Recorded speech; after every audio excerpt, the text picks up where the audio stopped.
Praise the Lord. सबको जय मसीह की। मैं अपने यूट्यूब चैनल जीवन की रोटी यीशु मसीह में आप सबका फिर से स्वागत करती हूँ। आज के सामर्थी पवित्र कलाम के साथ मेरे प्रिय भाई बहनों, आज जो परमेश्वर का सच्चा वचन मैं आपके सामने लेके आई हूँ वो ये है, यीशु सच्ची दाखलता है। हालेलुया। हम सब उसकी टाहनियाँ हैं। हालेलुया। मेरे प्रिय भाई बहनों, हमें वचन के बीच में से आज देखना है, क्या सचमुच हम यीशु की टहनियाँ हैं और नहीं। अगर हैं तो अवश्य फल लेके आएंगी। जो नहीं है वो क्यों नहीं है, आज वचन के बीच में से हम सीखेंगे, जानेंगे। और अगर आज भी आपके जीवन में घटी है, आप उस सच्ची दाखलता प्रभु यीशु की टहनियाँ नहीं बने हो जो फल लेके आएंगी, तो आज इस वचन को जरूर सुनना। हालेलुया। ये बुक है यूहन्ना की बुक, उसका 15 अध्याय। हालेलुया। मैं वचन पढ़ूंगी, फिर हम इसमें से देखेंगे कि कैसे हम सच्ची दाखलता जो यीशु मसीह है, हम उसकी टहनियाँ कैसे बन सकते हैं। हालेलुया। तो प्रभु यीशु ने 15 अध्याय उसकी पहली आयत में क्या लिखा? सच्ची दाखलता मैं हूँ और मेरा पिता किसान है। हालेलुया। प्रभु ने क्या कहा? सच्ची दाखलता मैं हूँ, मेरा पिता किसान है। तो किसान क्या करता है मेरे प्रिय भाई बहनों? जब एक किसान खेत में बीज बीजता है तो उसकी देखभाल करता है वो। हालेलुया। तो जब किसान अलर्ट है, अच्छे से देखभाल कर रहा है, खाद पा रहा है और फसल को नुकसान होने से हर तरह का ट्रीटमेंट कर रहा है, तो फसल क्या बची रहती है। हालेलुया। तो जहाँ किसान कौन है? सर्वशक्तिमान पिता परमेश्वर। हालेलुया। तो आज हमने देखना है कि हम यीशु मसीह की टहनियाँ हैं। अगर हैं तो हमारा किसान यहोवा पिता है। फिर ना तो हमें कीड़ा लगेगा, हम वो फसल होंगे, ना तो कीड़ा हमको खाएगा। हालेलुया। ना हमारे फल कच्चे गिरेंगे। हालेलुया। क्योंकि हमारा किसान कौन है इस वक्त? सेना का यहोवा, सर्वशक्तिमान पिता परमेश्वर। हालेलुया। लेकिन जानना है क्या हम टहनियाँ हैं उसकी या फिर नहीं। हालेलुया। आगे 2 में क्या लिखा है? जो डाली मुझ में है और नहीं फलती, उसे वह काट डालता है, और जो फलती है उसे वह छांटता है ताकि और फले। यहाँ पर परमेश्वर ने कहा, प्रभु यीशु मसीह ने, जो डाली मुझ में है। हम मसीह में तो आ गए हैं। हालेलुया। लेकिन अब देखना है मसीह में आकर हमारी मसीहत के फल कहाँ है। ये वचन में लिखा है मेरे प्रिय भाई बहनों, आप पढ़ो। जो डाली मुझ में है, मतलब हम मसीह में आ चुके हैं और नहीं फलती।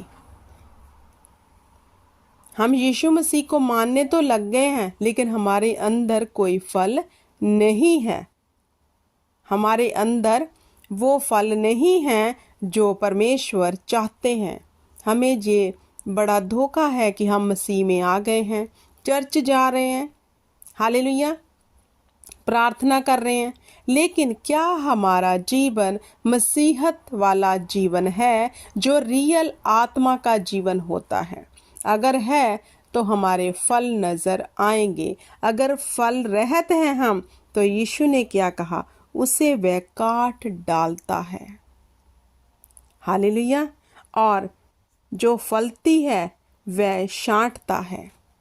जिन लोगों को फल लगे हैं आत्मा के, जो प्रभु यीशु में हैं और उनके फल दिख रहे हैं, लोग कहते हैं वाकई ये मसीह को अपनाकर बदल गया है। तो यहाँ पे किसकी महिमा हो रही है जब लोग आपकी तारीफ करेंगे? यीशु की। जब हमारे प्रभु की महिमा होगी तो आसमान का पिता जो हमारा किसान है, जो सर्वशक्तिमान है, वो क्यों ना हमें अच्छी वस्तुओं से आशीष देगा। हालेलुया। लेकिन जहाँ वचन क्या कहता है, जो फल लाती है मैं उसे छांटता भी हूँ।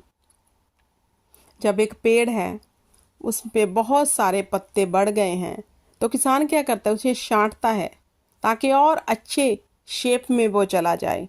ऐसे जब हम में हमारा परमेश्वर प्रभु यीशु फल लगे देखता है, फिर हमें वो परखता है, फिर हमें वो छांटता भी है, डांटता भी है अगर हम कोई गलती करते हैं तो। हालेलुया। आगे 3 में क्या लिखा है, तुम तो उस वचन के कारण जो मैंने तुमसे कहा शुद्ध हो। जो लोग परमेश्वर में बने हुए हैं, फल लेके आ रहे हैं, प्रभु ने उनको कहा तुम मेरे वचन के कारण शुद्ध हो, पवित्र हो चुके हो वचन के कारण। क्योंकि हमने क्या किया, जीवन बदल लिया। देखना है हम कौन सी डाली हैं, जिसे प्रभु ने काट डालना है या फिर जिसे छांटना है। मेरे प्रिय भाई बहनों, आज हमारे जीवन में बहुत गौर करने की ज़रूरत है कि हम मसीहत में आके कर क्या रहे हैं। क्या हमारे अंदर यहोवा पिता का डर और भय है और नहीं। हालेलुया। अगर उसका डर और भय रखकर हम चलेंगे, पाप से दूर रहेंगे, बुराई से दूर रहेंगे, निंदा से दूर रहेंगे और प्रभु की इच्छा के अनुसार फल लेके आएंगे, रूहों को बचाएंगे, सत्य का वचन उन तक लेके जाएंगे। हालेलुया। तो हमारा प्रभु हमें छांटेगा ताकि हम और ग्रो हो जाएं। हालेलुया। आगे क्या लिखा है प्रभु ने 4 में, तुम मुझ में बने रहो और मैं तुम में। जैसे डाली यदि दाखलता में बनी ना रहे तो अपने आप से नहीं फल सकती, वैसे ही तुम भी यदि मुझ में बने ना रहो तो नहीं फल सकते। ये वचन हमें स्पष्ट करता है मेरे प्रिय भाई बहनों। प्रभु ने कहा यदि तुम मुझ में बने रहो, हालेलुया, यदि तुम मुझ में बने रहोगे तो फल लेके आओगे। हालेलुया। कैसा फल? चंगाई का, आशीष का, रूहें बचाने का। उसकी सामर्थ हम पे उतरेगी, उसका अनुग्रह सदा हम पर बना रहेगा, हमारे घराने के ऊपर उसकी दया होगी, हमें किसी बात के लिए संघर्ष नहीं करना पड़ेगा। लेकिन प्रभु से ये वचन बता रहा है, अलग होकर अगर आप चाहते हो कि कुछ कर लेंगे तो ये आप नहीं कर सकते, क्योंकि यहाँ यीशु ने यही लिखा है प्रभु ने कि तुम मुझसे अलग होकर कुछ भी कर नहीं सकते। हालेलुया। और हमें आज देखना है, हालेलुया, कि हम कैसे हैं। हालेलुया। हमें प्रभु यीशु मसीह की इच्छा के अनुसार चलना है मेरे प्रिय भाई बहनों। इजी वे है मेरे प्रिय भाई बहनों, उसकी आज्ञा को मानो और अपने जीवन में बड़ी आशीष को देख लो, क्योंकि यहोवा अपने डरवैयों के ऊपर सदा ही अपनी करुणा बना के रखता है। आप बहुत सी प्रेयर करवा रहे हैं, इधर जा रहे हैं, उधर जा रहे हैं, हल नहीं हो रहा, तो एकांत में जाओ, अपने आप को रीड करो, अपने आप को पढ़ो कि आप कैसे हो, फिर देखो वचन के अनुसार कहाँ गलती है, उसे सुधारो। तो फिर हमारा पिता जो किसान है वो हमें बहुतायत की आशीष देगा।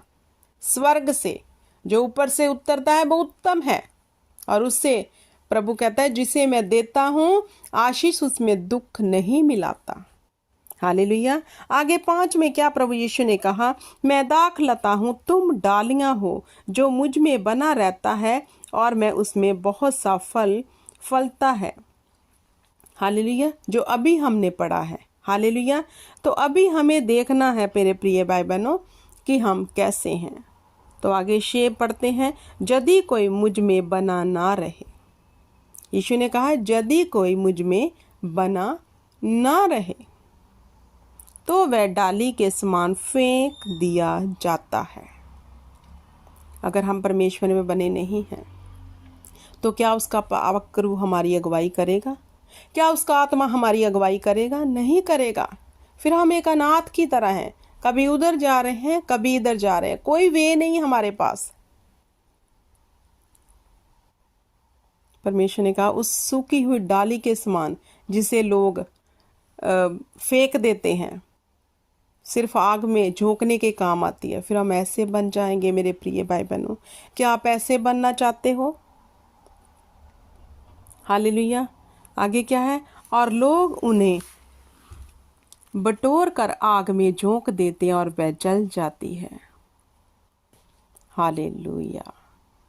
आगे 7 में क्या लिखा है? यदि तुम मुझ में बने रहो और मेरा वचन तुम में बना रहे तो जो चाहो मांगो वह तुम्हारे लिए हो जाएगा। हालेलुया। खुदा ने जहाँ पे स्पष्ट कर दिया मेरे प्रिय भाई बहनों कि यदि तुम मुझ में बने रहोगे, मेरे वचन के अनुसार चौकसी करोगे, ऐसी ही चाल चलोगे, फिर जो मांगोगे मिल जाएगा। खुदा ने इस वचन में ये नहीं कहा सिर्फ ये 2-3 चीजें मांगोगे तो मिलेंगे। प्रभु ने कहा जो मांगोगे। हालेलुया। लेकिन वचन में बने रहना है। अगर आप मांगते हो, मिलता नहीं, ढूंढते हो, पाते नहीं, खटखटाते हो, खोला नहीं जाता, प्रार्थनाओं के उत्तर नहीं आ रहे, तो देखो भाई यहां वचन टूटा हुआ है। फिर क्योंकि परमेश्वर ने तो जहां डिक्लेयर कर दिया जो मांगोगे तुम्हें मिल जाएगा, और उसने कहा मेरे वादे हाँ और आमीन में है। मैंने लिख दिया जमीन और आसमान टल जाएंगी लेकिन मेरा लिखत कभी ना टलेगी बिना पूरे हुए। तो आज देखना है मांगने पर मिल क्यों नहीं रहा, प्रार्थना का उत्तर क्यों नहीं आ रहा, आशीषें क्यों नहीं आ रही, क्यों आज भी शर्मिंदगी है, क्यों आज भी गरीबी है, क्यों आज भी ये सब संघर्ष है? क्योंकि वचन टूटा हुआ है। क्योंकि खुदावंद ने जहां लिखा कि तुम मुझ में बने रहोगे, मेरे वचन पर चलोगे, तो फिर जो चाहे मांगो वो आपको मिल जाएगा। हालेलुया। मेरे प्रिय भाई बहनों, मैं उम्मीद करती हूँ कि ये वचन आपकी हृदय पर लिखा जा चुका है। हालेलुया। और परमेश्वर आपको इस वचन के बीच में से आशीष दे, बरकत दे, और परमेश्वर के वचन पर आप सदा ध्यान करो, मनन करो और उसे स्मरण रखो, ताकि अच्छी टाहनी बनकर यहोवा पिता से आशीष पा सको। हालेलुया। सबको जय मसीह की। Praise the Lord. आमीन।